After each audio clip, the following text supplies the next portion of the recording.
Right, episode 3, mate. Didn't expect this weather, mate, did we? Oh, we should have. We're in England on the golf course. Well, that's it. First 2 we got away with it. It was never going to last. Dan will thank us for this one, but today we got Dan joining us. Come down to the sunny south coast. So I'm Dan. I do operations consulting, breathing, construction. So all the back end stuff that nobody really likes to talk about. It's really important. That's what we do. We've got the same target audience. Yeah, well, we talk about apps all the time with all of our clients. We've got our own app, talk about automation. Construction generally has been old school in terms of adopting tech, but I think the times are caught up with everyone now. God, yeah. I think it's thrive or survive now, whatever that bloody saying is, isn't it? People are either going to have to embrace it or they probably won't have a business in 5 to 10 years' time because it's the way the industry's going. We'll chat about how you do that then, mate, then we'll get some golf balls as well. It's a Dan. Typically, we tee off on the par 3, so the challenge is obviously closest to the hole. Today, you've got about 380 yards. So, unfortunately, mate, well, you can go for it, but I doubt you're going to win this week. But give it a go.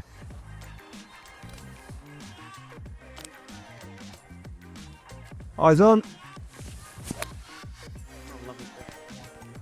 Wait for me.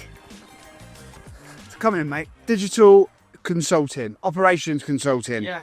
So it all really started with a family friend, and he had I'm a heating business. I just want a system, what he said to me. So I said, yeah, I'll come in, I'll just have a look. So he'd show me a load of post-it notes on a desk. I said, how are you tracking like what you're invoicing, where people are? But I know I've got a little diary and a bunch of post-it notes. Yeah.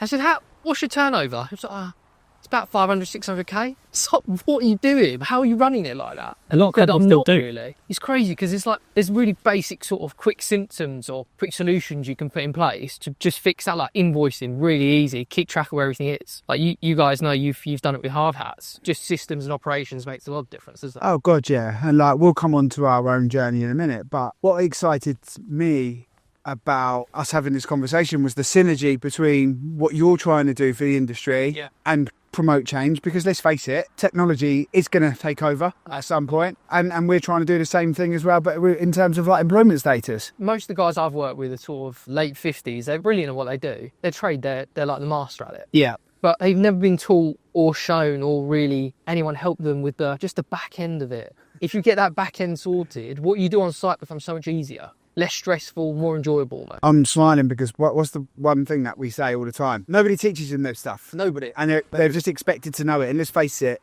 a lot of them started out on the tools because they didn't like school. They weren't potentially the most academic, and I'm not casting shade over what any of them. No, not at all. They all started out as subbies themselves. Yeah. And they obviously turned out that they're good at the job. 10 years down the line, they're now a business, but in their head, they're still a subcontractor. So they're running it like a little micro business, but it's not anymore. Massive. I think it's important to say as well that they're really good business people. I work with between sort of 1 million, sort of 5 million. That's like the average client we work with. And they're really, really good business people. They're really good at getting clients, retaining clients, doing good jobs. It's just they're like working Saturday, Sundays in the office because they're not tracking what they're doing, where they've invoiced or how much they're owed. Do I need to get my subbies signed up to a contract? Yeah. That never goes through their mind. In their head, they're still subbies. They're still subbies. They've realised they're business owners, do they? Everyone watching this now, I bet they say that their most favourite day is when they're back out on the tools with the lads. 100%. Yeah. Because that's when they're at home. It's their happy place. Yeah. The first ever client that I worked with was that family friend 4 years ago now. But I can imagine once that he's been through that journey with you and he's come through the other side, you can see that once you start with the digitalisation and the taking it from a bloody whiteboard to a dashboard, once they see what that looks like, the business transforms. It's also not just about whiteboard to dashboard. And I think that's where a lot of guys in construction get put off by trying to work on the operations, because there are instances where that whiteboard, it might work for them. There might be a way to build that into your systems and processes that doesn't take it away from it. But it's important not to scare people about doing that. And make what works for them work for them. Yes, exactly. That's the key. That's what I want to do. I don't want to go in and go, now tear that all up. What you're doing is rubbish. How do you do it currently? What are the tweaks we can do? Some of them might be willing to go straight to, dashboards and get all that data and really, really go for it. If they just want to get their invoicing done better, track what the boys are doing, the scheduling, already basic stuff, then there's nothing wrong with doing that because it's one step further. And then you just go step and step and step. We keep going, keep changing. Let's go and put these out and let's find out what them steps look like. Oh, look. Too much. Ash. Every time. Oh, wow. So Dan, before we get into the steps that you take your typical customers through in order to automate it, let's just wind back on how we're even here. Because this is quite mad how this come about. I'll put a post out, and where you're connected to so many different people on LinkedIn, you become sort of blind to who your connections are, and you just... 100%. LinkedIn's such a great tool now, especially like people underutilise it in construction massively. When I saw your post, I thought, why not? It's good fun. Like what you do at HardHats. So thought it'd be great for us to sort of have a chat. On the golf course, Wonderful day, yeah. Once we dive into more around what you do, we'll see from our own experiences over the last 4 years of how we've utilised automation and processes to make the business better.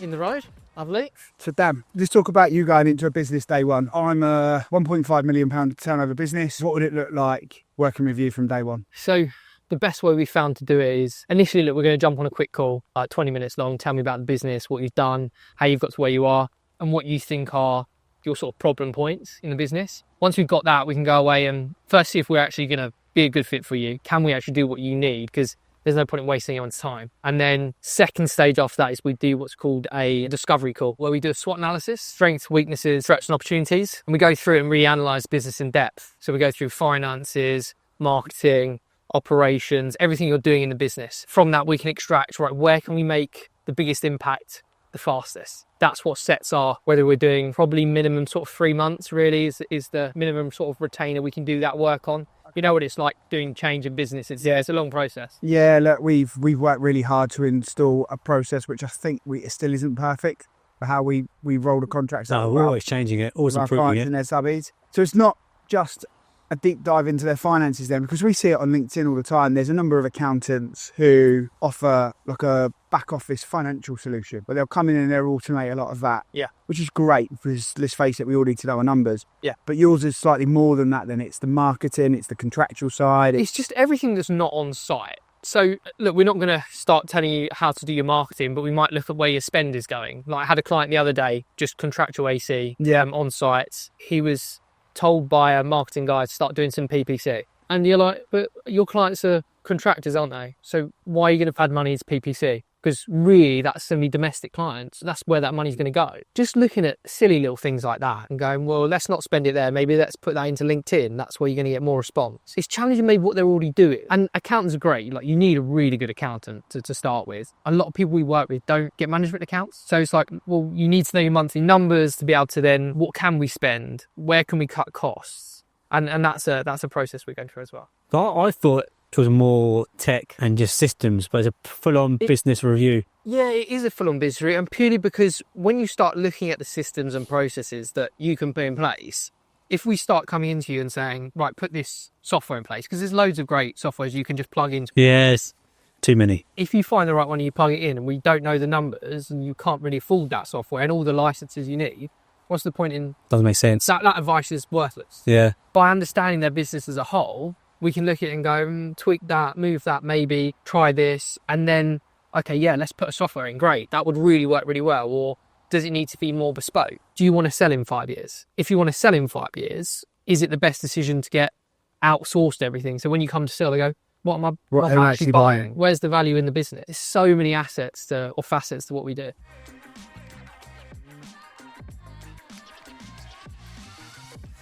One size fits all. There isn't a solution for that. How many times have we had clients say to us, there must be this app that can do everything? Yeah, they're always bastardising something. They're using an app that does resource planning to do sign in, sign out of sites, some invoices on a timesheet app, or you've got tracking apps. They've not been forking it. And some of our clients actually have built their own. And that's another wormhole because it costs so much money. And it's never finished. At one job, at one project, at one site, sits just outside of the app. So, okay, let's change it again. I can tell you how much that hurts. Yeah, a lot. Well, when you say like one job doesn't quite fit the system, I think working in the subcontracting space commercially, every job is so slightly different. Maybe there's slightly different contract wording. You need to do something different. And these plug and play apps, look, if you're a domestic construction company, brilliant. You can just plug it in and you can run your entire company. But we've tried so many times to look for a software or an app or something that you can just use for construction companies in that subcontracting world that will cover it all. It just doesn't exist. And I don't know if maybe with the advent of more tech and AI agents, maybe that is going to make that more feasible. Easier. More real. Yeah, well, we found it with our own app. That's where my role in the business really comes into it, because I kind of lead that side, and we fell into it. We knew we had a great product because clients were signing up. Yeah. But there was always this unanswered question about how are they going to facilitate the subby signing. Yeah. So that's why we embarked on the tech journey and started building out simple portal system for them to manage that. But that's grown over the last 2 years. That's grown arms and legs. Yeah. It evolves again and again. Questions and points raised from our clients. Do you know what? That's a good idea. So we evolve. You have to be really disciplined, because we have over 300 clients now, and you've got all of them saying, well, can I do this, and can I do this, and can I do this? You have to be so disciplined in being like, actually, no, this is the way we're going to take it. Yeah. Because this is what we feel is going to benefit you the most. And it's the cost to benefit ratio for you guys as well, right? Are you outsourcing your development? Do you in-house it? You have in-house devs, yeah. Right, so you've got in-house devs, so that's not cheap, is it? No. To keep moving them from task to task. The problem you have is, because we only have a couple, I have 1 minute them working on a project. Yeah. Then you have a bug. They work on the bug. They don't work on the project. So this slips, and I've got the guys in the office saying, well, you've told me delivery date will be here. Yeah. It's really tough, but it's also exciting, and it's really where we see the future of our business. The feedback I get from my clients is that once it's in, they have to touch it. They log in, see what they want to see, add someone, but that's it. They don't have to maintain it. And that's what construction want. They want to be able to do what they do or like doing, and have a system in place that takes all the shit they don't want to do. Yeah. Our app, our tech does the bit they don't want to do, or it's down here in the list so they can keep focused on the bit they want to do. And so far, touch wood, everyone's been happy with it. And that's why you've got a place in the market. Yeah. Lovely shot, that is.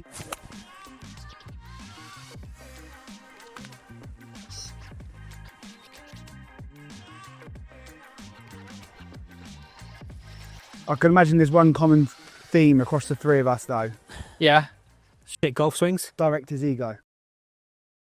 None of us like to admit that we need help. It certainly plays a part in, sometimes you go into a business, you say, oh, have you thought of this? How about trying it this way? And you can kind of feel them going, who the f*** are you? Do you know what I mean? You get that kind of... But have they called you in? Yeah.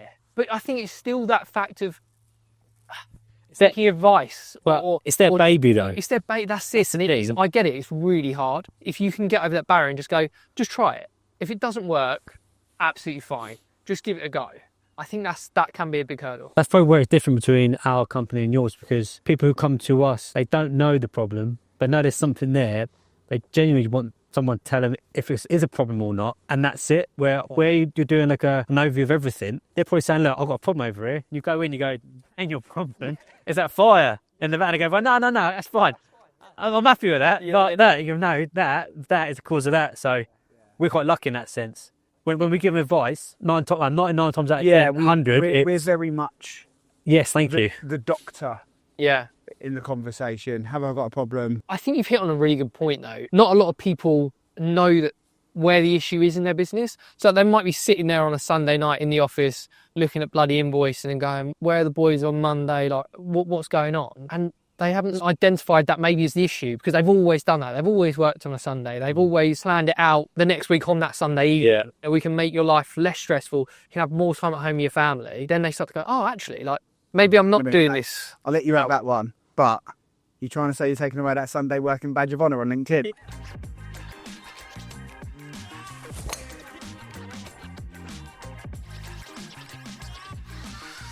So what's the sort of like trigger for your clients? Well, not clients at the time, but people to reach out and say, I need to talk about this, because obviously our thing, we talk about the problem a lot on LinkedIn, online. So people come to us when they want to talk about it because they've identified the problem. But what's the trigger for your clients to come to you and say, look, can I have a chat? Good question. I think my content on LinkedIn is sort of maybe showing them that there is a problem. So instead of like, maybe, this is how you fix problem, maybe you've got this problem, guys. Then once they message, it's more about them understanding they maybe work in the business more than they work on the business. So they're spending a load of time, like we talked about earlier, on site. Site is brilliant. They've got that nailed.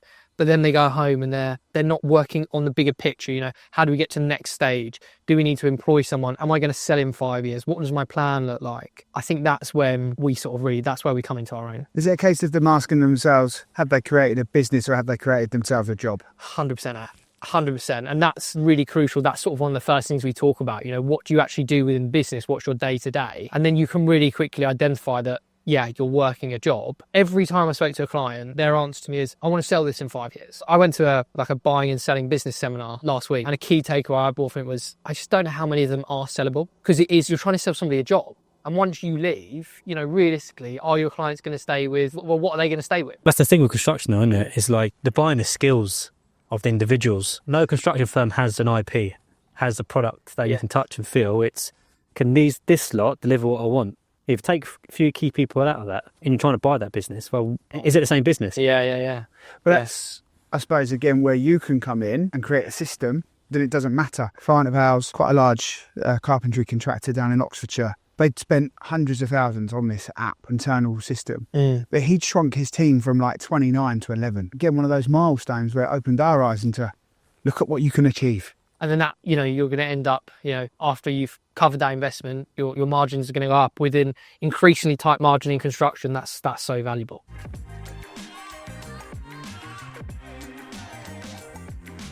Towards the tree in the middle. So LinkedIn. Yeah.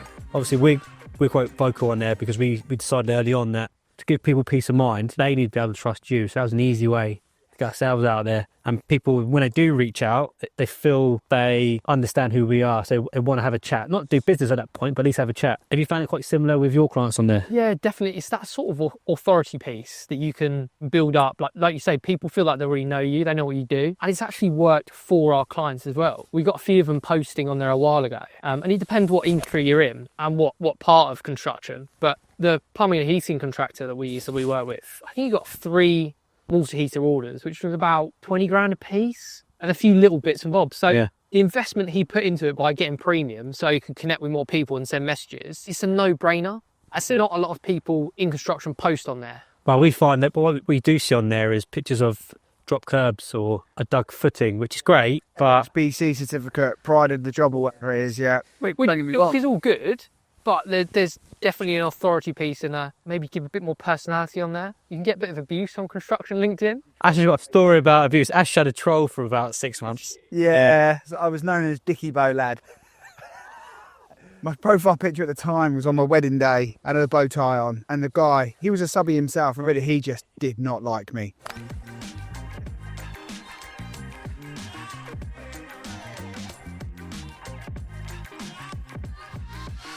Yeah, it's not bad.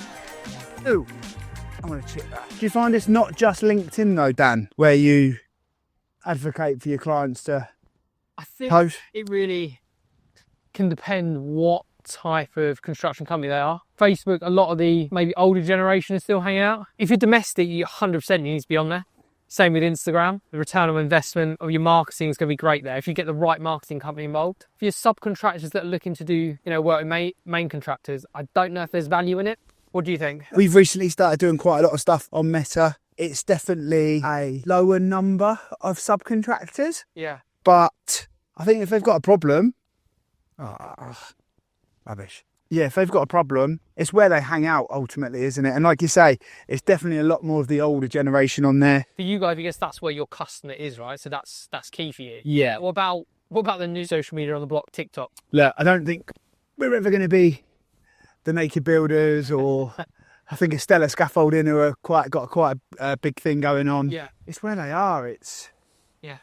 We're all about not taking life too seriously, because let's face it, we all work hard. We all want to create that better life for ourselves and our family. Yeah. But I couldn't just imagine being this corporate. That's what I like about construction. There's still that element of handshakes and trust and a bit old school, but I like that. Yeah. That has its place alongside the contracts and making sure there's no silly clauses in your main contract. We did an exercise once, and it was, where would your perfect client be on a Saturday night? At home with the family, or out for dinner with the family, and just having quite a nice life? In the pub. Not in the pub on a thirsty Thursday. Lovely. So Dan, how did you guys start your automation journey and your systems and processes? What did it look like before you did that? Paper. Paper. Obviously, we had a CRM to manage our clients, stuff like that, but it was more like a database. But the sort of eureka moment was, well, 2 things. One was to give companies a bespoke written contract that was A1, get somebody to sign it and you'll be fine from the revenue. I called them up saying, right, got the signed copies back, and it was, the contracts are on my dashboard, we'll get to it. Or, can you send them again? I said, this ain't working because no one's getting them signed. And obviously, not signing the contracts, then no point in having them. And another client said to us, can we see who we got? Because they had no way of tracking it. It's all about systems. There's a big company, quite a big company, and they had no system there, and to see who the subbies were and what they signed. So Ash said, right, leave with me. Come back to me a few weeks later. Said, well, this is what I envisioned the business to look like. And that was it, wasn't it? It was the development of delivering the contracts. That was the big turning point for our service anyway. It was that pain point that we needed to fix that really opened our eyes up to the business as a whole. We were at a point where business was starting to move on the trajectory it is now. And it was me and him and maybe one other at the time, but it was, again, very manual processes. We had a CRM, like Dan said, but we weren't utilising it properly. I met a guy on LinkedIn who's now a friend,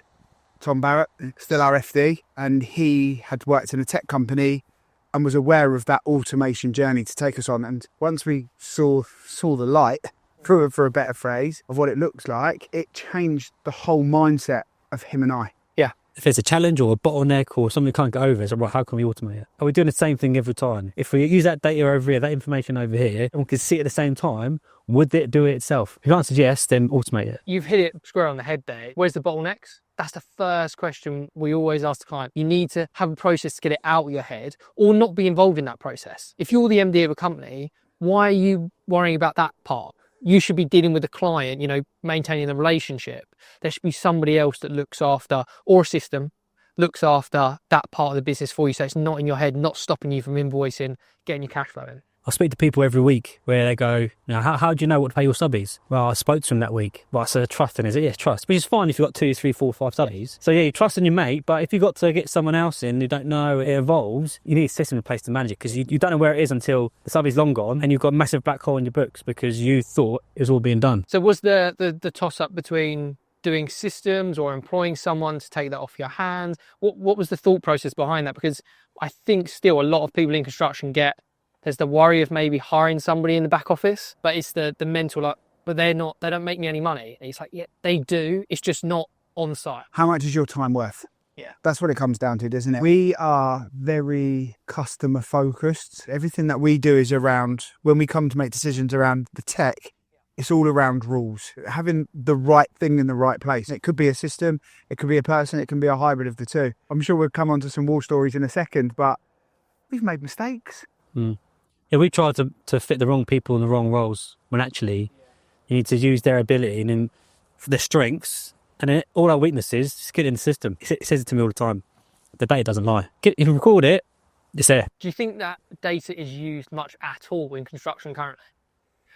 No. At the top, I'd say probably, but the level we operate at, do you think it gets used? I think data in their world is invoicing, money in, cash flow. Yeah, I think it's cash flow. That's their data. That's the biggest data. If there was a datum point for data in construction, it would be cash flow, because of the JCT and NEC contracts they get, because they don't know if they're going to be red penned at any point. Most firms don't know they made a loss until the end of the year when they work out how much tax. Well, look at all of again, it's a hot content piece for accountants on LinkedIn when they say subby's got 100k in the bank, they go and buy a Range Rover, suddenly then they've got a court bill, SIS bill, overdrawn director's loan account, personal tax bill. Yeah. Get bumped because the song goes pop. Exactly. We were talking about that earlier, weren't we? Yeah. Getting bumped is so common in the industry, isn't it? Take your t-shirt before we get into that story.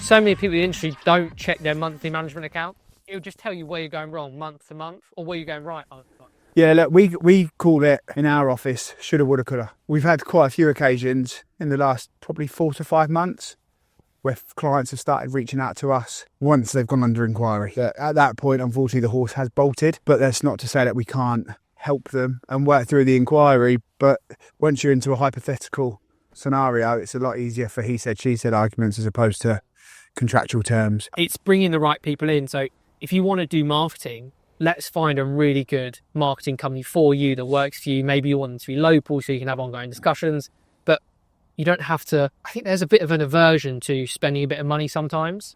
and actually spending the money on an expert, so a really good accountant, really good marketing company, the value in that is tenfold what you put into it, right? People ask us around tax. Obviously, what we do is around a tax problem, or be an employment law problem. But they say, do I have to deduct CIS in this aspect of the job, or do I have to deduct CIS at all? It's like, I can tell you how to Google it. It's there. I can tell the answer. I'll give you what I believe, but ultimately, we don't pretend to be accountants or tax experts. Yeah, we're a law specialist, and anything outside of that, I'll tell you what my understanding is, and I'm 99% sure I know I'm right. But at the end of the day, speak to an expert, because we don't pretend to be that. We stand on the shoulders of giants as well. Dan might. On the way of that.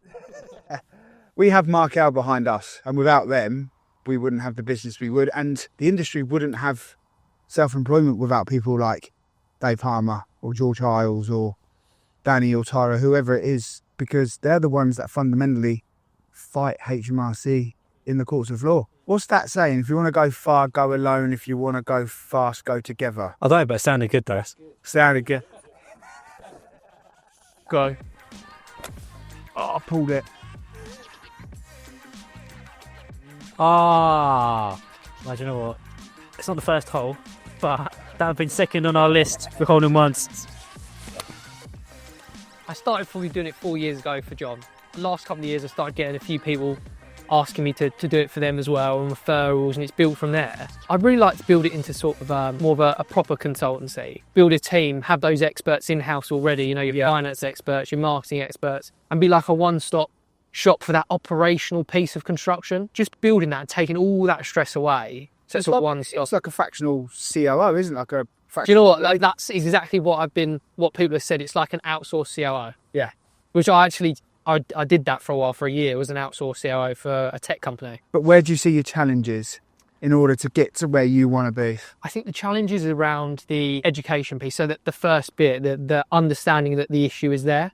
Yeah. I think there is that hunger to advance the industry operationally, technologically. I think as the younger generation come through, who are even more tech advanced than what we are, Yeah. I definitely see we've been quite lucky, really, because we've seen both sides. As time goes on, it will just become more and more. We're seeing it with our client base, where we have the younger business owner come through, where they've got their own app, or they're using all different apps, or they use everything, or everything on WhatsApp, or there's lots of different ways of doing it, and more people are experimenting, but you've still got the bulk of the industry who aren't that open to tech yet. Naturally, as evolution and time and generational thing moves on, tech will be adopted. I think you highlight a really good point as well. It's like, when you adopt these things, it's trial and error. I think with the older generation, they expect a result almost immediately. It's an ROI, isn't it? Where's the result? Yeah. I've paid for it, installed it, Yeah. I want to see the result. It's like, it's not quite like that. Yeah. We call it the ongoing pursuit of happiness, Yeah. because we know if we can nail that, we get to do this more often. Yeah.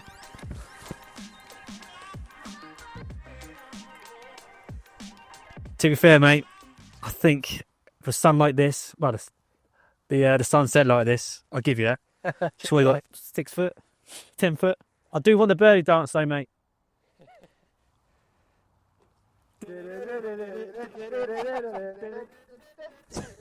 What way to finish? Birdie at the end. Come in. Let's get a coffee. So Dan, we started this podcast because we just wanted to get out and have a chat and meet new people in the industry, Yeah. and see how they're trying to help and make it a better place. How have you found it today then, mate? Yeah, great fun. Really enjoyed it. I mean, despite the lovely rain, it's just relaxed and easy to chat, really. That's the thing with LinkedIn. Obviously, we're quite vocal in it, like yourself. You say a lot, Yeah. and you get a little bit back. Yeah. So when two people come out of the woodwork and meet face to face, spend time walking around. So many like internet friends. Internet friends. But to actually be together face to face and chewing the fat is good, and hopefully the people at home will have got some nuggets, especially from you, mate, and what you can do in your vision when you go into businesses. Yeah. So how can people find you then? Yeah, so best place to find me is LinkedIn, really. And so it's Daniel Spink, Spink, Origin Consultants. And yeah, drop me a message and we'll have a chat. Thanks again, nice one. Cheers, mate. Thanks very much. Yeah, cheers, mate. Thank you. Cheerio. No, boy.